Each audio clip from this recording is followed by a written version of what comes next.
Thousands of people in Metro Vancouver remain in the dark tonight after a fierce windstorm barreled through last night. Those high winds made some families in a Coquitlam townhouse complex nervous, so they slept downstairs. Their fears were realized when a massive tree came crashing down. CTV's Shannon Patterson reports. There's a gaping hole in the corner unit of this townhouse complex on Burke Mountain in Coquitlam after a huge tree came crashing down during the fierce overnight windstorm. Between 4 and 4:30, we just heard this crash, and it was so loud, and it came down and the ground shook. We knew something had happened. We just didn't know where. I thought at for a second it might have hit my house, but it hit the house in the back, and it took out a children's bedroom window and destroyed the corner of that home. The family that lives in the unit had just moved from the bedrooms to the living room during the storm, fearing trees could fall. I'm just so grateful that they're okay. That was just, yeah, as soon as I knew they were okay, then I understand houses can be fixed, you know? Health is something else.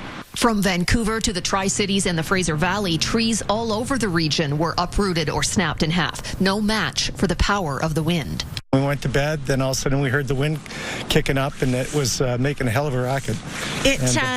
The wreaths that are on our windows were banging, and they kept waking us up, and then there was branches falling from trees, and they were hitting the windows and hitting the roof. And got up this morning and we saw that the tree had come down across the street and taken the power lines down. So really significant wind speeds hit many areas and really caused a lot of power damages. And why there was so much damage, so many downed trees is really related to a couple of factors.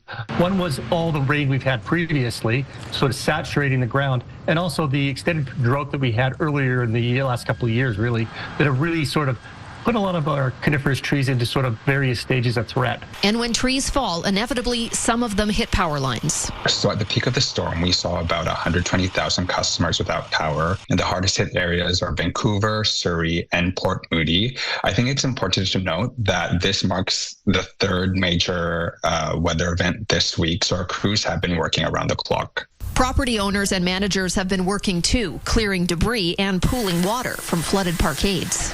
Just vacuum the water, yeah, that's it, and then I call the plumber. By late afternoon, the majority of hydro customers had their power back on, but it's possible some may remain in the dark overnight. If there are any down lines, that is our number one priority. From there, we'll move on to outages where we can restore about 5,000, and then from there we'll go into the more localized damages. We've had power go out before, but nothing like this. Nothing like this, yeah. So. And it's been out since 1 o'clock in the morning, and there's nobody here yet, so it's kind of frustrating. At the Burke Mountain Townhouse Complex, they're still assessing the damage. The family of 4 that lives in the impacted unit has been temporarily displaced. They're good. I talked to them again this morning. They have a place to stay, so they're good. Everyone's okay.